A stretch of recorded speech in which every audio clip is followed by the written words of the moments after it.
Bandeko bana ya sommet ko Congo na pesi bino mbote mingi bisika bozali ko na biso tika ete kimena na kolo Yesu Kristo ezala mabote na bino bisika bozali ko landa biso lelo na kati ya video na biso oyo na banzi ete video oyo na bolandi yango e komema trouble te na kati ya mbote na bino mais ekoyela kimia pa mate bitumba libération oyo des fois ezala kabilo ko pe ko kotisa mbutu na kati ya mabota surtout soki bozali ba na ba obédience politique mon côté. J'espère que ekozala pona kimia na kati ya libota.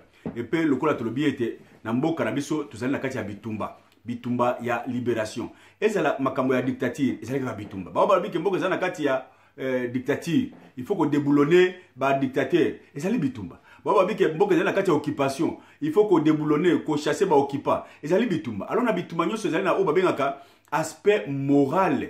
Il faut que la morale na ezala makasi ezala likolo pona ko affronter munguna yango na tande tozali kubuna lobiso na ba occupant spécialement ba tuti rwandais ba tona avant que pe ba monde la biso physiquement de tozali boye ba sila déjà kolonga biso si plan moral. Les Congolais nous avons déjà cédé ba yeba déjà ba faiblesse na biso na ba plan o etali moral yango na ba côté le biso na bisika ba moni que tozali faible kanisi boyi bandeko mingi atande ba kolomba yaki ba yebiki il faut qu'on soit noir mingi, il faut qu'on ait kolongola bango ba puissance na bango ya bakoko yonso ba yeli biso religion. Et ça d'abord aspect spirituel, aspect moral. Mais ba tout na oti pe koloba ba yeli biso na aspect ba yebiki ba congolais to zali ba bengaka ba BMW ba bengi bemiwe. C'est-à-dire ba congolais balingi bière mingi, balingi women mingi, basi balingi n'est-ce pas mani mbongo pe mingi. Voilà, aspect on a vu que ba congolais na trois aspects bazalaka toujours faible. Ce qui toke na ba aspect oyo tokozo bango facilement. Na makambo ya bière, c'est tout à fait normal. Les Congolais ata azali na eloko te mais azanga bière ya komelate. Akenda ki musala passe azuma 100 francs na poko komona bière. Bière est comme eloko oyo Congolais ceux qui ameli à perdre contrôle na ye azali même capable à pesa même secret ya mbeto na ye pampo ya bière. Donc, il y a des conditions de faiblesse au Banguna Bayebili Biso. Je me rappelle encore dans la période de Koro Mobutu. Accueilli et pas ya bandeko Équateur. Bolingina tie la bino entreprise nini, na la bino loko nini. Bango yoso, bolaliment, c'est-à-dire braliment, bière. Babo sani makambo oyo sengeli ma munene na kati ya mboka na bango ba réclamer usine ya braliment masangane zali priorité na bango. Lelo conséquence classe économique salema likolo ya ba boato likolo ya mai masanga makametali basi women ba yebi bien que ba congolais likolo ya basi bazali faible, c'est-à-dire ceux qui ont moni mwasi oyo peut-être au monde lokola anzelo akiti tu es capable au perdre bomoto na yo lokola de to mona ba grand homme politique na ba réseau bazali ko sala zanga makamezanga tina ya bosoto ezala ba homme de Dieu, le soir des hommes de Dieu makambo ya basi. Il n'y a pas une maîtrise de soi morale likolo ya likambo oyo etali basi immoralité ezali makasi pour na biso ba congolais pe babi ezali moko ya point faible na biso. Et surtout que bango pe ba yebi ki basi na biso bazalaka basi ya boye lenge boye ba congolais ba côté le matin ba tindeli biso ba irondela na bango. Tout mon responsable, il faut appeler ça moi si moko tuti. Okoka mutu, na koma déjà na débat entre le Congolais et pesinga mawa, ngai pe fona yeba nanu basi yango ba tuti bazalaka ndenge nini. Pour quelle finalité? Il n'y a pas une spécialité pour ça. Ils allaient toujours moko ba élément faible oyo ba nguna ba zubiso. Okola problème etali mbongo. Là, je ne saurais même pas commenter. Mani Congolais likolo ya mbongo aza capable ya koboma même papa maman na ye juste pour na un petit rien ya trahison. Vous allez comment na lelo. Yemoka comme un milliardaire, yemoka comme un motu je ne sais comment, ba immeuble, bilo kilikili, mais son voisin au direct azali na kopelisa moto na makala azali na kopelisa moto na ba munda traditionnel, mais ye groupe ezali toujours a mona ke aza patron.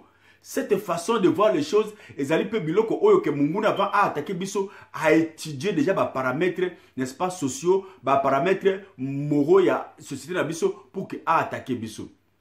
Mais quand cela le tienne, ezali makambote ya kotala sous-ciment, to côté na bitumba, faut plus regarder derrière, to ke na liboso, pour na kotala là où on a failli, qu'est-ce qu'il nous faut pour que to récupérer, pe to battre la mboka na biso.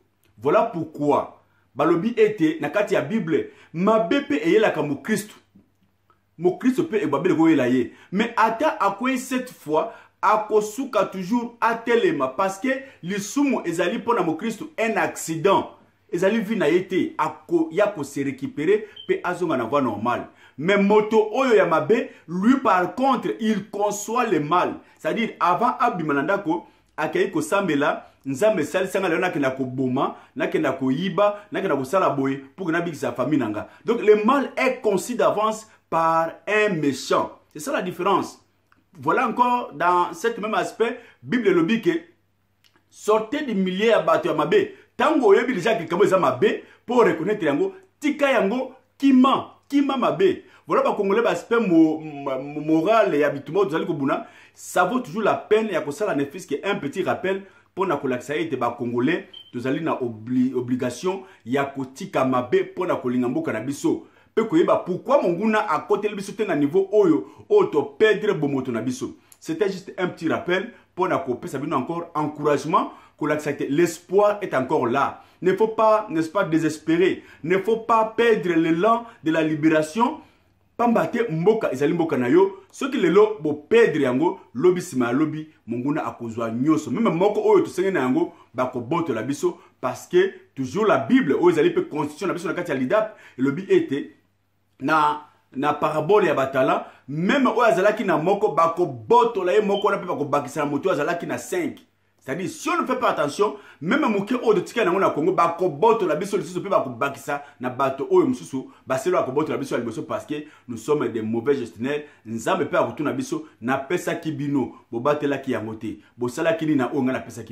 voilà encore deux fois, trahir le manque de patriotisme pour la défense de la nation, c'est un péché que Dieu va nous demander un jour. Alors, comme on a cette chance-là, il y a côté le Mélango, mieux vaut que jamais, tout l'ingambo cannabis.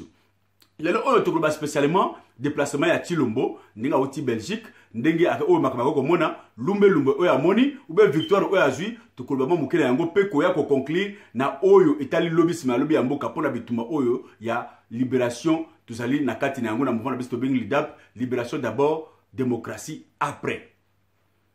Bandeko, Chilombo accueille Belgique. Na kozonga bataille minité parce que bozu batan peut-être que la chaîne mususu balinga mususu ba lobi mingi mais to bakisa moi aspect moko pe ozali spécial na niveau na biso. Eloko ya liboso. Le premier voyage de Chilombo ezalaki eloko moko esalaki tolé na mboka mobimba. Le premier voyage au abimaki liboso après avoir azu forfait na ye, après avoir ba pesiye bombe, ba matisiye ba grenade na mutu, ba proclamer président na élection doit quitter voyage à liboso wa na Angola. Angola premier voyage à liboso. Retour na ye ba réseau etondaki jamais vu depuis Lumumba, pardon depuis Kasavubu, président azongisi mbongo. Akendaki na autant, a utilisé autant, azongisi autant. Et là, vous allez koluka yango, maboko pembe, tout ce qu'on pouvait attendre toyokaki yango. Lelo oyo, il y a plus d'une quinzaine, n'est-ce pas? Il y a sorti, bah voyage, il y a Chilombo. Azongisi mbongo combien de fois? Mbali boso, azongisi mbongo. Est-ce qu'il n'y a pas moyen, bandeko oyo bazali, isusu na intérêt à mboka te, comme na intérêt à moto? Parce que ndeko na biso, c'est notre tour. Moyen, ezali te bo pesa biso isusu, à chaque fois ça kokenda, combien azako zongisa na caisse? Mbalo ya bimaki awa, et bimaki combien, a utilisé combien, azongisi combien? Parce que je suppose que ce n'est pas le juste, oyo gouvernement zali ko débloquer. Na déplacement na ye, akena na Namibie, akena na Angola, akena na Afrique du Sud, akena na Kenya, akena na États-Unis. Ce n'est pas ça aussi la juste. Ou bien soit, au gouvernement Bimisa qui pour voyage na ye, et Zalaki Mouké, bah deux films comme ça, pas compléter, il faut nous le dire. Ou bien, ou yakenda qui Zalaki Ming et tika $2. Il faut pas payer ce rapport. Nous attendons le rapport. Et ils ont dit combien, et tika qui combien. Voilà la médiocrité. Voilà moto ya muyibi, ce qu'azali koya, après ça d'abord aspect ya malamu, tant à zu place, abani koyiba na kanda, yango tozali komona lelo oyo. Chilombo n'est pas un modèle, il y a transparence sociale, tokola ki sango pe tokomona yango. Ezali kaka biloko moko babengaka ba opportunisme pour na kozwa moyen ko kota pe ko na caisse ya l'état koyiba ya solo. Tozali kozela bandeko, bo pesa biso reliquat etikali combien na voyage akendaki na combien? Bato basengala ki bakenda combien? Est-ce qu'il y a ba ngulu ou bien ko ba ngulu te na voyage wana parce que commandenge wana toyebi yango. Bato bazalaki officiellement retenu ba kenda esengelaki na voyage bato bakenda combien bakei combien bao bakei bazalaki bato basengelaki bakenda boyebisa biso soki mpe boboyi tokoloba mpe yango parce que c'est notre pays. Donc bref, mbongo ezali koyibama na ndenge ya kosakana te. Il n'y a plus un problème de moto ya malamu maboko pembe. Tango Tshilombo a accueilli a commis na Belgique. A titre de rappel, d'abord Belgique, spécialement Bruxelles, ezali ville ya Tshilombo, ezali mboka na ye. Selon Yemoko, à Longwick, RDC quand il avait 16 ans, 17 ans, na 5e des humanités, tango bitumba ya papa na Mobutu à l'époque, babimisi bango bakimisi bango, c'est sur ces déclarations. À Belgique à 17 ans. De 17 ans, il a a plus de 50, pas comme le président Lelo. C'est-à-dire il a passé toute sa vie à Bruxelles. Il a Mbokanaye, place Oyo, à Zubaninga, place Oyo, à Bali, place Oyo, à Boti, il a ville. C'est-à-dire, à quel que soit le problème, partout, mais vu les places au Botami, place au Koli, Bakoti Kayote. C'est à fait normal, on pouvait s'attendre. Ce n'est pas un problème miracle.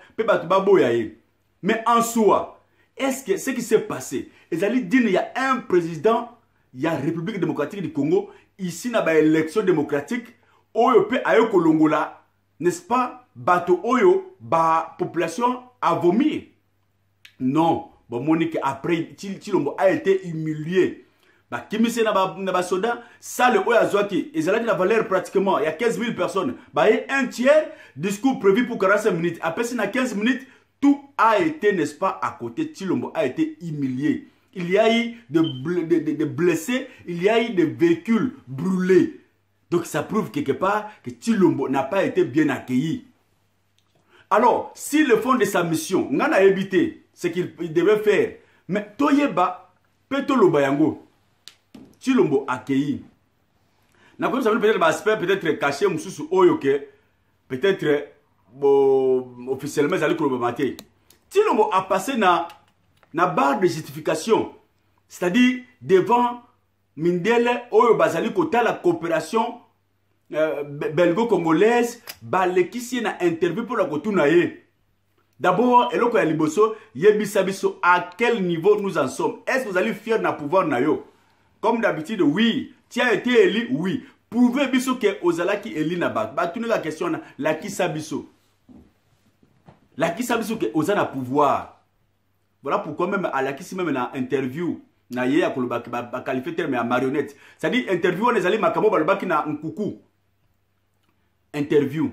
Mindel a sengi ba coopération à lobby bien que je suis le président élu, mais je ne sais pas, n'est-ce pas, que ça nga malam à cause ya deal on a obligé à ko sala ngaina Hippolyte Kanambe, pas maté azu parlement, azu sénat, et je ne peux pas diriger seul par rapport à la constitution d'Abisso.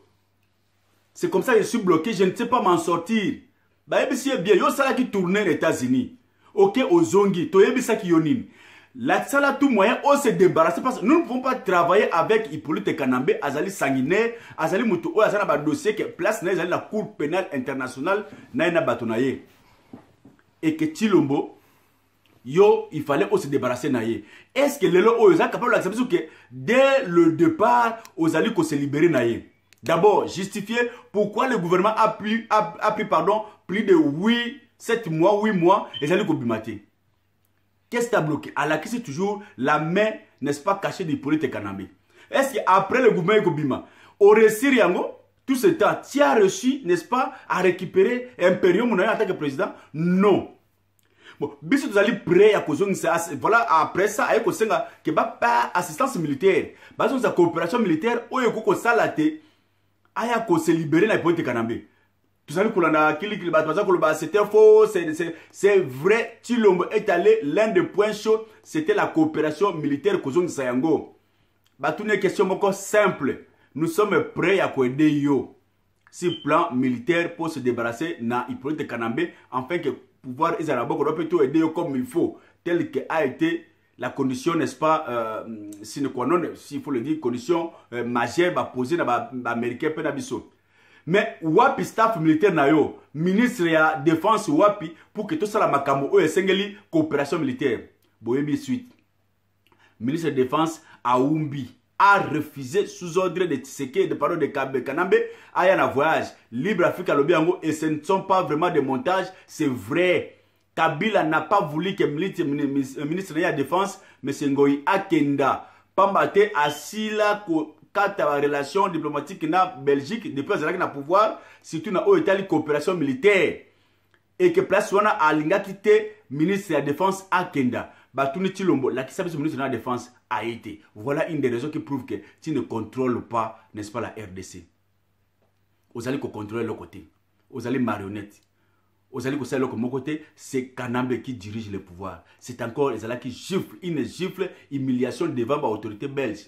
Voilà l'interview à Salaki pour le battre. Je ne suis pas marionnette. Maintenant, sur l'interview, on a mouké. Chilombo a lobby était Azali marionnette était. Marionnette, c'est-à-dire en français, un béni oui. Kenda à gauche accueilli, Kenda à droite accueilli, Kenda liboso accueilli, Zonga Sima Azongi sans co-résister. C'est ça marionnette. Mais lobby était Nazali marionnette était Nazali moto oyo, Nazali na plein pouvoir.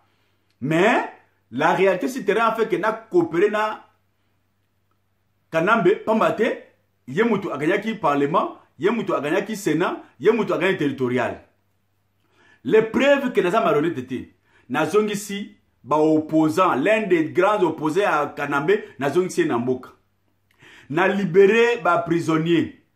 Pe Nazali ko sala makasi pour que niveau de vie économique ya bateau et mata. Chilombo. Je ne sais pas, est-ce que vous ni Katumbi abimaki na pays? Katumbi. Est-ce abimaki na boîte, abimaki na organismes internationaux ou bien abimaki officiellement na pays avec ordre et sécurité à pouvoir en place.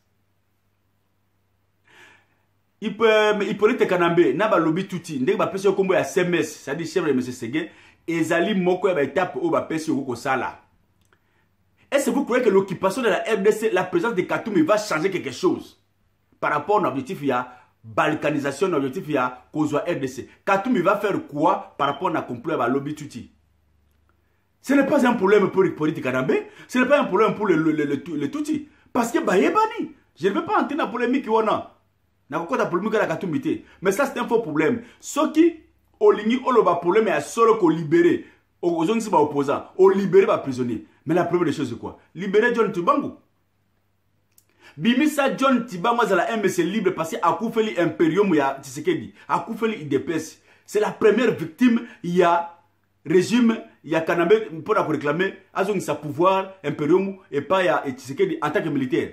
Mais c'est la première personne à être libérée, ceux qui depuis à ce pouvoir. Bimisa John Tibangu. Tu vois qu'on a vraiment plein pouvoir. Bimisa Edi Kapen. Ou bien reprendre le procès à musée. Edi Kapen à Bima. Bimisa Leta Mangasa. Bimisa Batouana Nyo surtout la mort, il y a musée. C'est ça, comment le régime est changé. Régime est changé. Bimisa Bango. Vous allez continuer, peut-être, vous allez faire tout pour améliorer la vie quotidienne de bateau. Mais vous allez faire la boucle. C'est vous croyez ça, c'est vrai? 16 millions. Est-ce c'est un faux problème? C'est vrai. Sonzo et Tanguy, bino nanzoto. Vous allez faire Vital et Kamere. D'accord, la conclusion que peut banini c'est que vous devez faire ce qui réellement aux Alaki élu ou bien aux impérium à pouvoir. Les 16 millions. Oyo bozui. Ezali likambo ya kosekate, ezali likambo ya komontete. Ba tuni question wana. Vital Kamere azali kosala nini?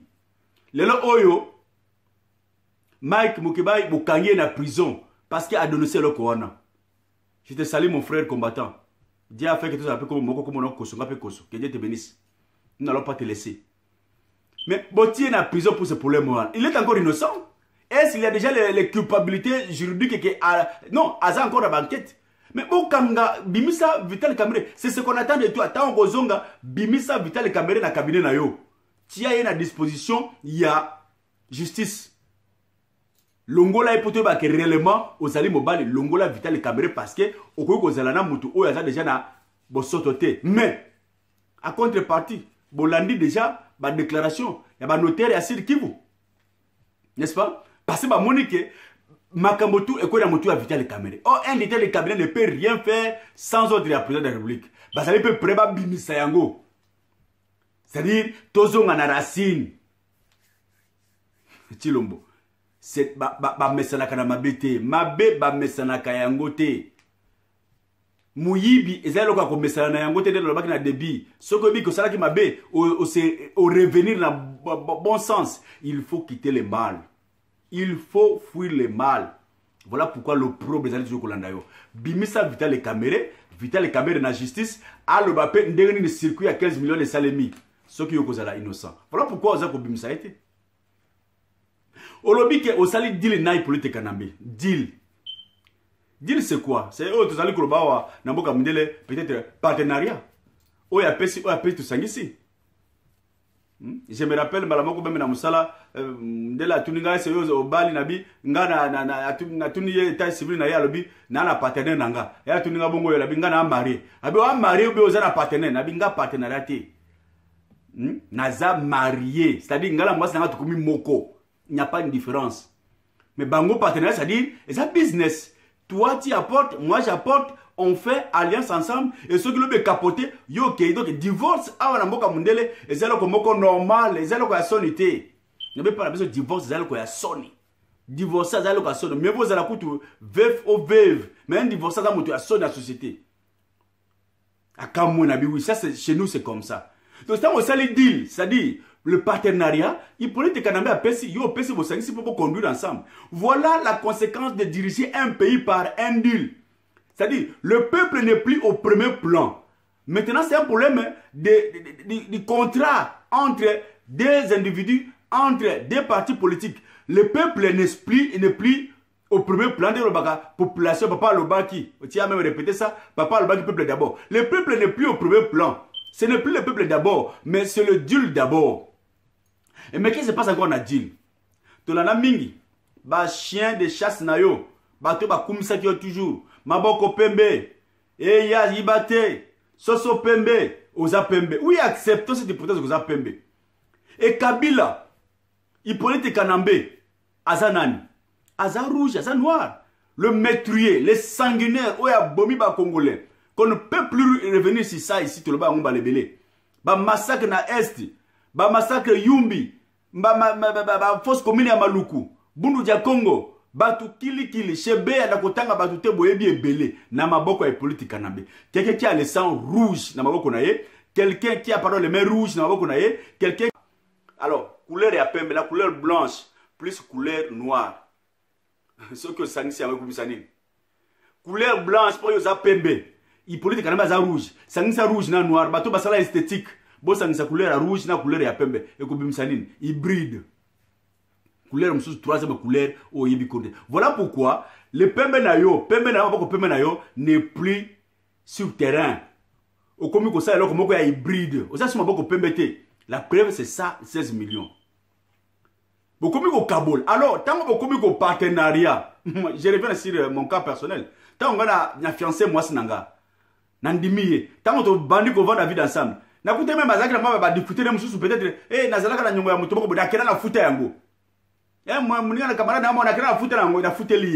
à fait normal. C'est-à-dire, quand j'accepte de rester ensemble avec une femme, de rester ensemble, de partager ma vie avec un ami, une amie, un frère, une sœur, bolingo vona ensemble dans la kati ya business ou bien la kati ya libala, il faut poser un peu conséquence, il y a oya malamu pe ya mabe. Tango ya zalaki na nyungu ya mutu, il faut foutre yango. Tango ya yelio malamu, zo malamu wana. Donc on ne peut pas que sélectionner les biens, il faut aussi assumer les conséquences négatives d'un contrat, d'une vie d'ensemble. Tango yo ndimo za la partenaire ya Hippolyte Kanambe. Mais qu'on dimate ka malamu na ye, ndima pe mabe na ye, c'est pourquoi mabe Hippolyte Kanambe est comme kolata yo. Voilà pourquoi Sekati n'a pas compris c'est ça. Tout ce que lui a fait du mal, maintenant atikeli yo. L'opprobre et kolanda yo. C'est là où c'est pas, là où les Congolais, bazali méfiants. Tu n'as pas gagné les élections, mais tu es Congolais, il n'y a pas un problème. Par ciseaux d'orgueil, tu peux te débarrasser des pots de Kanambe, il n'y a pas un problème. On peut revenir à la table ronde, nous lavons les linges sales entre les Congolais. C'est possible. Mais eloko eza simanayo, ezali loko la moto abimaki banda yandako, anyati touf.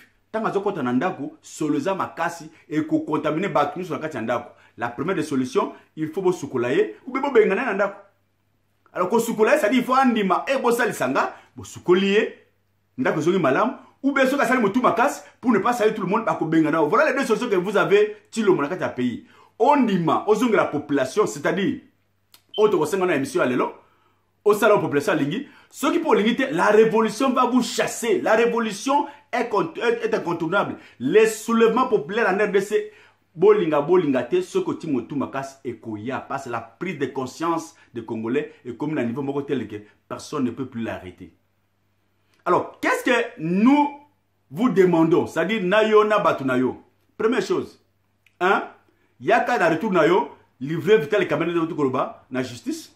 Livrer la justice. Justice la musala naye. Ce qui a autant comme on a dit bandi ko na sengi, to ko be ko après parlement ko zo dossier, sénat ko zo dossier, to ko ta la suite na yango.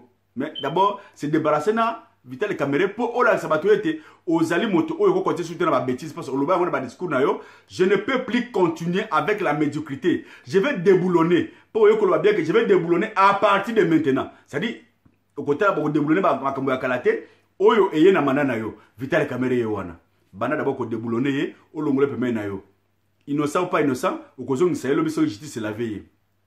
Deuxième problème, zongela ko pesa officiellement le peuple congolais par un meeting populaire les contenus de deal.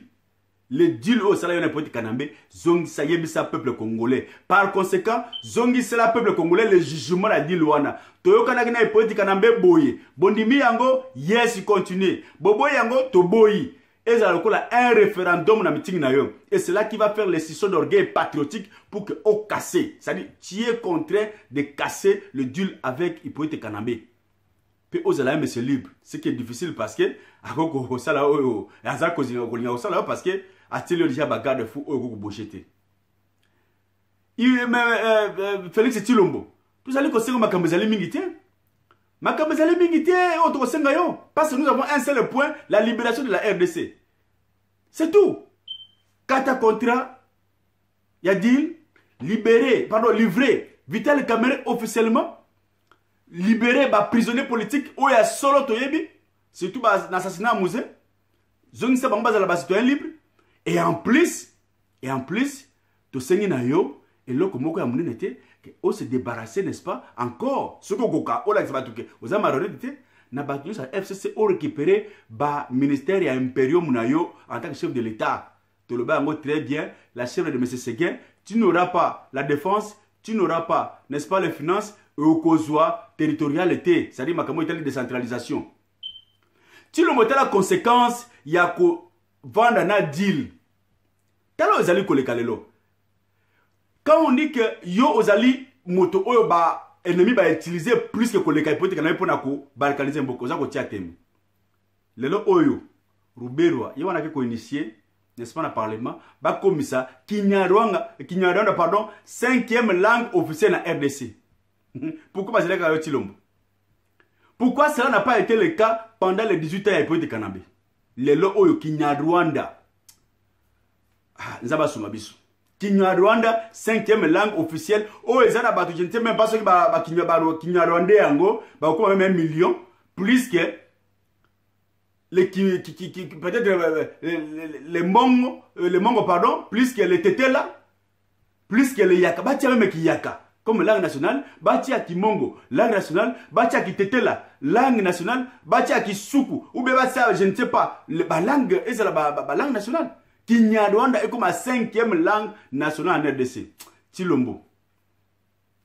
Et c'est ce qui m'a dit à Akoufa. Mais malheur à celui par qui le fils de l'homme sera l'occasion de chute. Malheur à toi. J'ai pitié de toi. Parce que au même libanga oyo et c'est ce qui m'a dit. Bon, tu as Congolais à quel niveau prise de conscience et qui comme je l'ai commencé à niveau moral. Les Congolais, vous ne savez pas que Azara Soubera c'est un Rwandais. Est-ce qu'il y a des preuves pour démontrer qu'Azara c'est un Rwandais?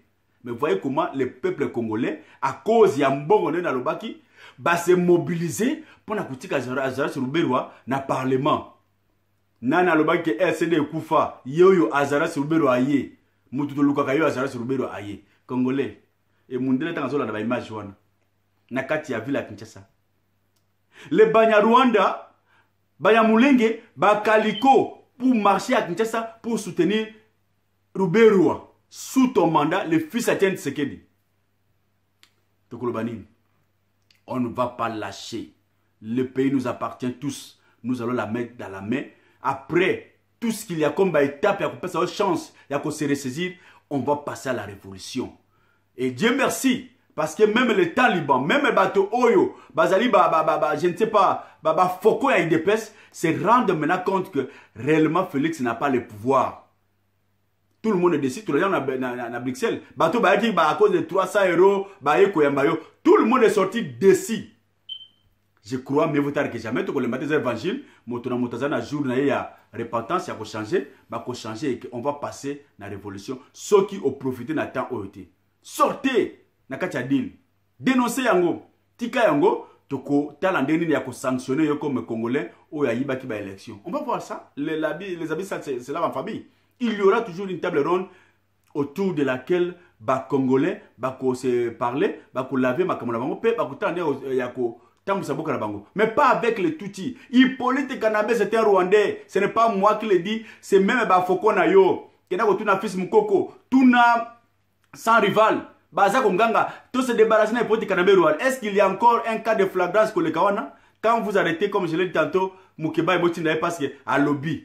Mais Tango, fils Mukoko, Tango, sans rival, Hippolyte Kanambe, c'est un Rwandais, il faut tout benganaye. Mais bah fingi déjà allié na yo. Mouto ça n'a partenariat, bah c'est un Rwandais. C'est-à-dire notre président a sali dit un Rwandais. Mais il n'y a pas, ça on appelle ça quoi?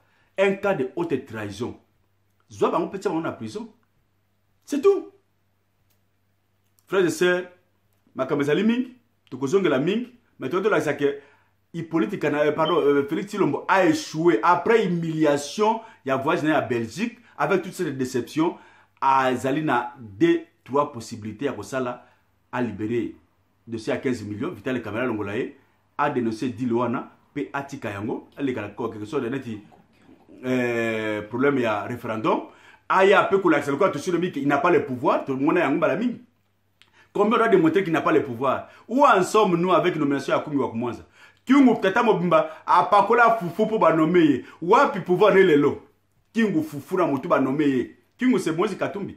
Voilà pourquoi Moïse Katumbi est pas à l'objet que je croyais que mon frère Félix a le pouvoir, mais sur le terrain, il n'a rien. C'est lui que tu prétends avoir, n'est-ce pas, permis à côté d'Amboka comme réfugié le plus dangereux à l'époque de Kanambe. Il n'a pas banni de critiquer. Okay. Je croyais que mon frère Félix avait le pouvoir. Il n'a rien.